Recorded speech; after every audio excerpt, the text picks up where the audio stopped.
And we're live. Hello and welcome to the Football Podcast for Tuesday, the 3rd of November. I'm joined as always by a certain Adam Goal to discuss the hottest stories surrounding the footballing world. Hello, Theo. It is a pleasure to be here. And without further ado, let us commence this podcast. Indeed, in today's edition of the Football Podcast, we'll be covering Premier League results along with our Hot Topics section. But before we continue, if you are enjoying our content, you would really appreciate a like, subscribe, and if you could turn on that post notification bell, it would be great. But as you said, we shall get right into the podcast. We normally record midway through the match week on the weekends, and so that means that we do miss out some fixtures results. So I'll just quickly go through them, and if there are any outstanding ones you wish to analyze, because I know very well that there will be a couple, let us do so. So Liverpool beat West Ham 2-1 at Anfield. Aston Villa lost 4-3 to Southampton at Villa Park. Newcastle won 2-1 to Everton at home. Man United lost 1-0 to Arsenal at Old Trafford. Tottenham won 2-1 to Brighton at home. Fulham won 2-1 to West Brom, also at home. But unfortunately, Leeds did not have the same lucky streak at home. So the preceding teams, they lost 4-1 to an in-form Leicester. Are there any you want to analyze in particular here? I'll start with the champions. We were recording on a Saturday evening, and as we're recording, Pablo Fornals stuck it in the net for West Ham just after the 10-minute mark. But Liverpool did recover, and we did not get to that point in the game. But Liverpool did win that game 2-1 at Anfield, so they're not losing at Anfield, not today at least. And then we had Aston Villa Southampton. This is also a very, very exciting game, where I believe Southampton were actually 4-0 up against Aston Villa, and there were two direct free kicks from James Prowse, a goal from Danny Ings as always. And then Aston Villa nearly brought it all the way back, and the game finished 4-3. So Aston Villa, like I said a few podcasts ago when we were comparing our predictions to the current league table a few weeks ago, I said Everton and Aston Villa are gonna have their dips. We know that they can't sustain this, and that is happening. And I can say the exact same about Everton. They lost 2-1 against Newcastle at home. Callum Wilson getting 2 goals there. Then Arsenal, they won at Old Trafford for the first time in a long, long time. I can't remember the year exactly, but it's been a while. I can tell you that since Arsenal have done that at Old Trafford. A really good performance from Arsenal on the whole, and Pierre-Emerick Aubameyang scoring home a penalty. No more games of note there, Adam. Just the first 4. Gareth Bale getting his first Tottenham goal, and then Leeds also losing to Leicester, I guess. So yeah, some good games over the weekend. I agree. Just analyzing Leeds-Leicester more.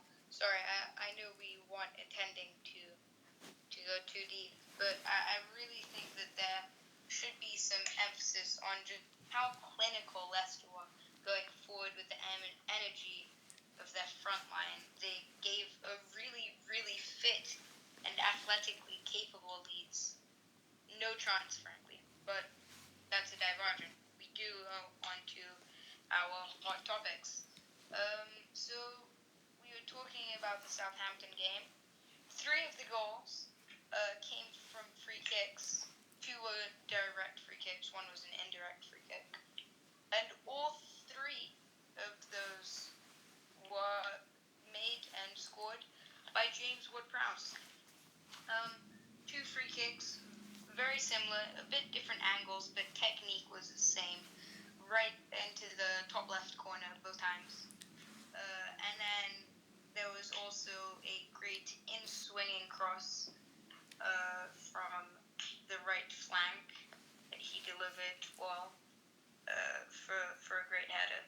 And so here's a quick factoid. He overtakes Matt Lee Kaiser as Southampton's all-time direct free kick taker in the Premier League. Do you want to talk about James Ward-Prowse a bit, Theo? Yeah, definitely. He did score in the previous game as well. Definitely a man in form. And he should be a really good asset to Southampton going forward.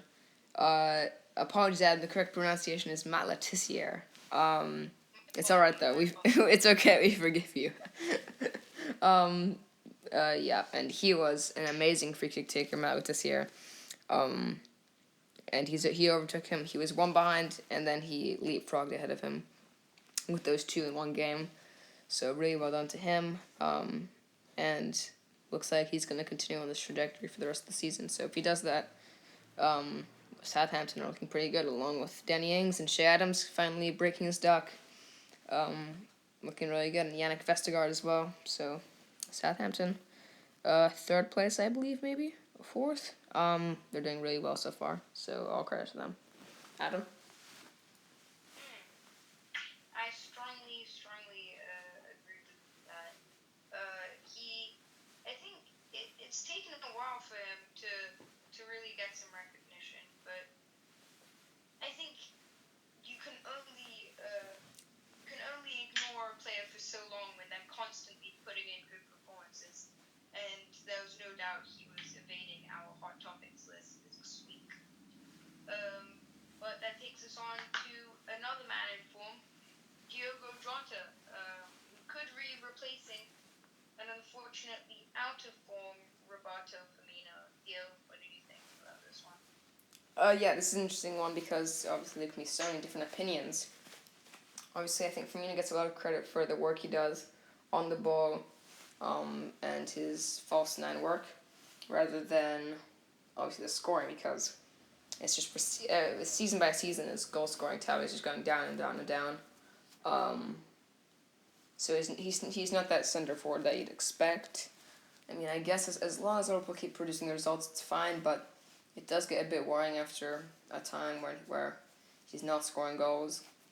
So, I mean, in Jota, he's got 5 games under his belt, 3 goals for Liverpool already in the Premier League. So, got one as well for against Midtjylland in the Champions League.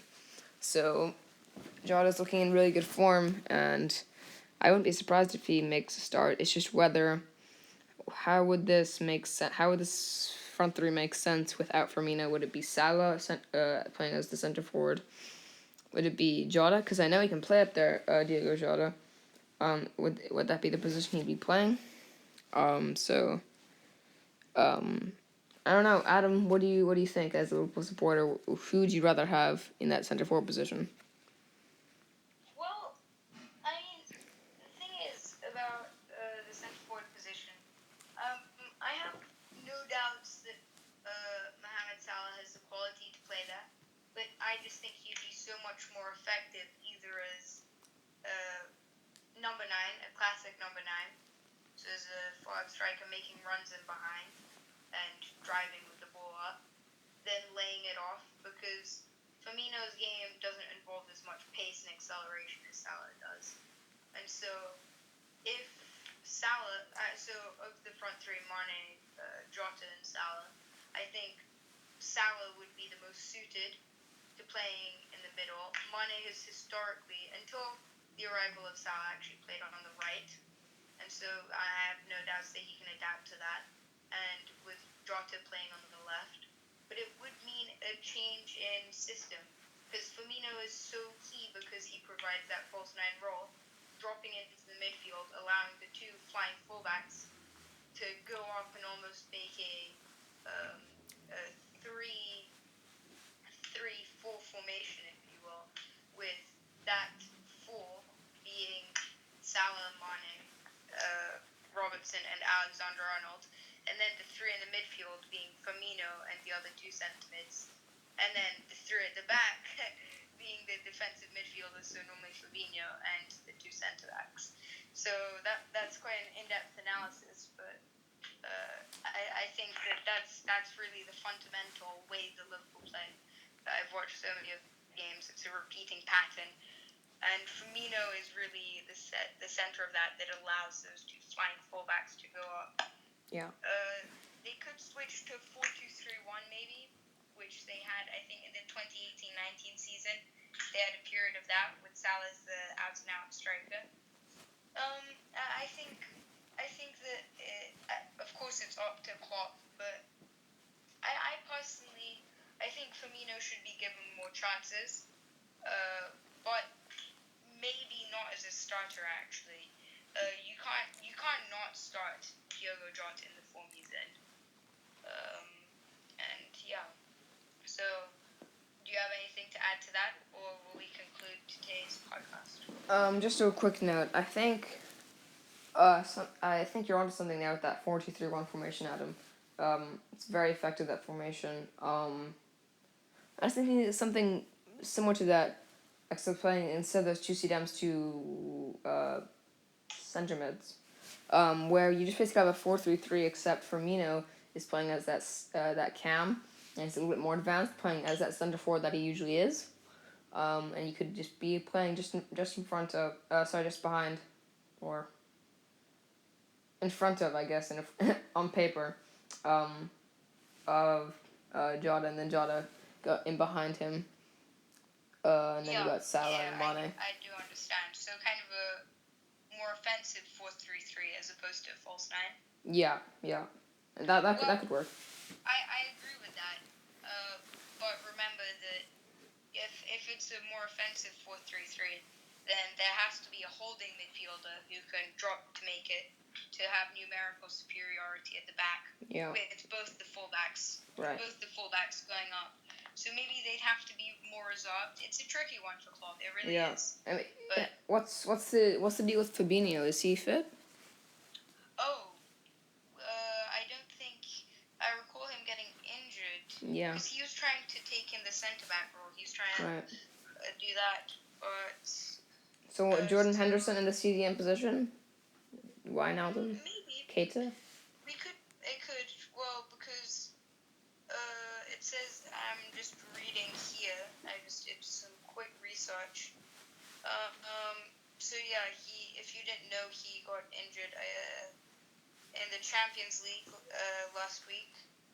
And apparently he will be back for Liverpool's game against Leicester at Anfield. Let's see about that. But yeah, Henderson could take a more reserved role, although he is so effective spreading the passes out. We'll have to see. Anyway, I think that does conclude our podcast here. Yep, definitely. Well, that's goodbye from me and goodbye from Theo, I presume. Yeah, don't forget to like and subscribe and turn on the post notification bell so you're notified when we make a new video. Bye-bye from me. Thank you.